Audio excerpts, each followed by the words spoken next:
In the silence of eternity, in a space that exists beyond time and beyond the reach of ordinary perception, there is a message so ancient that it predates the pyramids, so profound that it contains within it the secrets of creation itself, so powerful that whoever truly understands it will unlock the very frequency upon which abundance flows through the universe.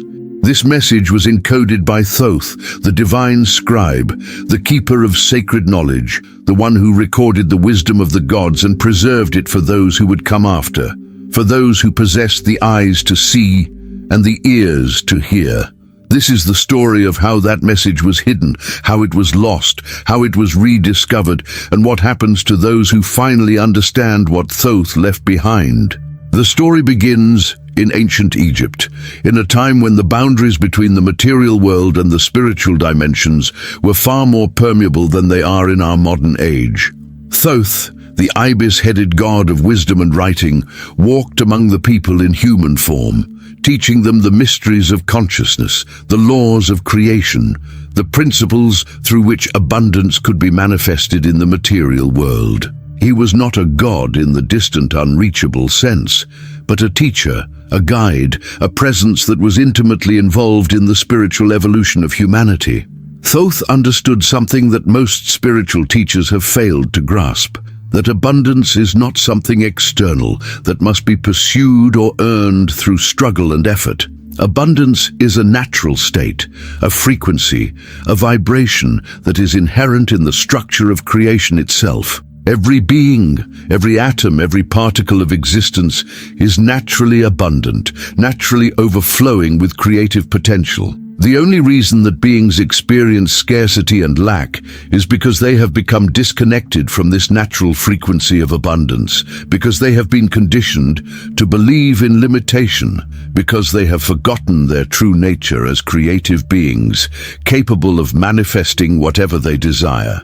And so Thoth created a teaching, a system of knowledge that would allow beings to reconnect with the frequency of abundance, to remember their true nature, to manifest the fullness of their potential in the material world. This teaching was encoded into symbols and sacred geometry, into the structure of the temples, into the very fabric of Egyptian civilization. It was preserved in texts and in oral traditions, passed down from teacher to student, from initiate to initiate, carefully guarded and protected. But Thoth also understood that this knowledge was dangerous. He understood that those who possessed power through domination and control would seek to suppress this teaching, because the frequency of abundance is incompatible with systems of scarcity and control. A being who understands that they are naturally abundant, who understands that they can manifest whatever they need, cannot be controlled through the threat of deprivation. A society in which everyone understands the frequency of abundance cannot be ruled through the creation of artificial scarcity. And so Thoth made a decision. He would hide the message, would encode it in such a way that only those who were truly ready to receive it, only those who had developed the consciousness necessary to understand it, would be able to decode it.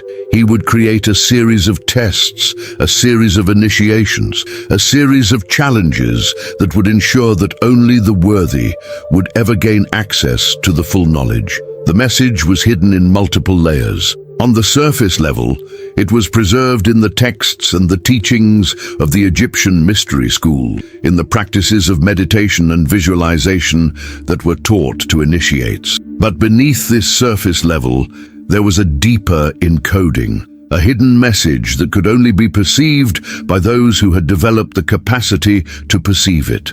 The message spoke of 7 principles, 7 frequencies, 7 keys that would unlock the door to abundance. The first principle was the principle of belief, the understanding that what you believe about yourself and about the world determines what you are able to manifest. The second principle was the principle of alignment, the understanding that you must align your thoughts, your emotions, and your actions with the frequency of abundance in order to attract it into your life. The third principle was the principle of gratitude, the understanding that abundance flows toward those who appreciate what they already have, who recognize the gifts that surround them, who give thanks for the blessings in their lives. The fourth principle was the principle of generosity, the understanding that abundance increases when it is shared, that the more you give, the more you receive, that scarcity is created through hoarding, and abundance is created through sharing. The fifth principle was the principle of service, the understanding that true abundance comes not from taking, but from giving, not from accumulation, but from contribution, not from self-interest, but from service to the greater good. The sixth principle was the principle of trust, the understanding that the universe is fundamentally abundant, that there is enough for everyone, that you can trust in the flow of abundance and release the need to control and manipulate. And the seventh principle was the principle of remembrance, the understanding that abundance is not something new that must be created, but something that already exists and must be remembered, that you are already abundant, that you already possess everything you need, that you simply need to awaken to this truth. These 7 principles were encoded into the very structure of the Egyptian temples, into the proportions of the pyramids, into the hieroglyphic texts that covered the walls. They were hidden in plain sight, available to anyone who had the eyes to see and the wisdom to understand. But as centuries passed, as the knowledge was suppressed and distorted, as the true meaning of the symbols was forgotten, the message became lost, buried beneath layers of misinterpretation and misunderstanding. The story of the rediscovery of this message begins with a scholar named Alexander, a man who had devoted his entire life to the study of ancient Egypt, to the decoding of hieroglyphic texts, to the understanding of the mysteries that had been preserved in the temples and the tombs. Alexander was not a believer in the conventional sense, not someone who accepted spiritual teachings without question. Rather, he was a seeker of truth, someone who was willing to follow evidence wherever it led, even if it led him into territories that challenged his assumptions about the nature of reality. Alexander had noticed something peculiar in the Egyptian texts that had survived, something that most scholars had overlooked or dismissed as insignificant. There were references scattered throughout the documents to something called the frequency of Thoth, or the message of the divine scribe. These references were cryptic and symbolic, written in a language that seemed designed to be understood only by those who possessed the key to decode it. He began to research these references obsessively, comparing them with other ancient texts, with the teachings of various mystical traditions, with the fragmentary accounts that had survived in the apocryphal writings and the secret teachings of various orders. And slowly, a picture began to emerge, a picture of a teaching so comprehensive and so carefully constructed that it seemed almost impossible that it could have remained hidden for so long. Alexander realized that the message of Thoth was not just about spiritual enlightenment or the attainment of higher consciousness. It was about the practical manifestation of abundance in the material world, about the creation of a life of prosperity and fulfillment, about the transformation of consciousness in such a way that scarcity and lack could no longer exist.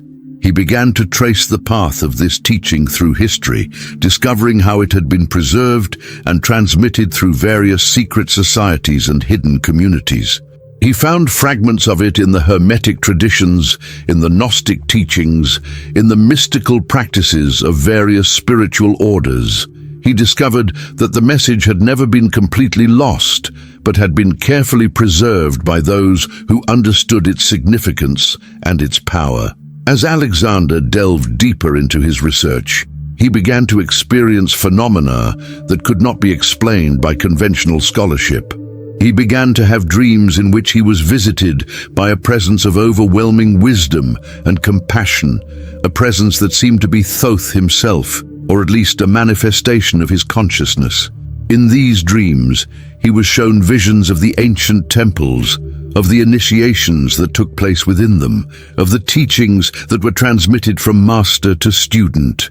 And in these dreams, Thoth spoke to him directly, revealing to him the deeper layers of the message, showing him how the 7 principles could be applied in the modern world, teaching him how to awaken to the frequency of abundance that was his birthright as a conscious being. If you want a practical step-by-step explanation of the path of knowledge we're exploring here today, I've created a complete guide to help you apply it in your own life. You'll find the link in the description. And tell us in the comments where you are watching from. We would love to know. Alexander understood that he had been chosen, that he had been called to be a carrier of this message, to help bring the teaching of Thoth forward into the modern world, to help others awaken to the frequency of abundance that had been hidden for so long. He made a decision to dedicate the remainder of his life to this work, to share the knowledge he had discovered, to help others understand what Thoth had left behind. He began to write, to teach, to create resources that would help others understand and apply the 7 principles of abundance. He wrote books that were published under various names. He created videos and online courses. He established networks of practitioners who were working together to awaken to the frequency of abundance and to help others do the same. But as Alexander's work became more widely known, he began to encounter resistance. There were those who saw his work as a threat, who feared that the revelation of the frequency of abundance would undermine their power and their control. There were academic institutions that tried to suppress his work, to prevent his books from being published, to discredit his research. And there were more subtle forms of resistance as well. Alexander began to experience strange phenomena, synchronicities that seemed designed to distract him from his work, health problems that appeared and disappeared mysteriously, encounters with people who seemed to know far more about his research than they should have known. It became clear to him that there were forces, both institutional and perhaps even non-human, that were working to prevent the revelation of the frequency of abundance. But Alexander was not deterred. He understood that the suppression of this teaching had been one of the greatest tragedies of human history, that the recovery and dissemination of this knowledge was essential for the liberation of humanity and the transformation of human civilization. And so he continued his work, continued to research, continued to teach, continued to help others awaken to the frequency of abundance. He discovered that the frequency of abundance was not just a metaphorical concept, but an actual vibration, an actual frequency that could be measured and perceived by those who had developed the sensitivity to perceive it.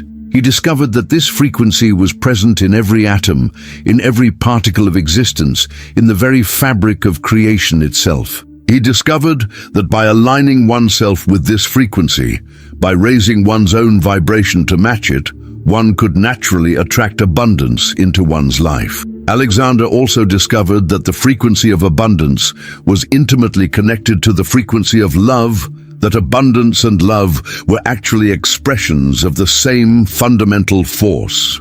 He discovered that the more one opened one's heart to love, the more one became aligned with the frequency of abundance, the more naturally prosperity and fulfillment flowed into one's life. In his final years, Alexander worked to synthesize all of the knowledge he had gathered, to create a comprehensive teaching that would make the frequency of abundance accessible to modern practitioners.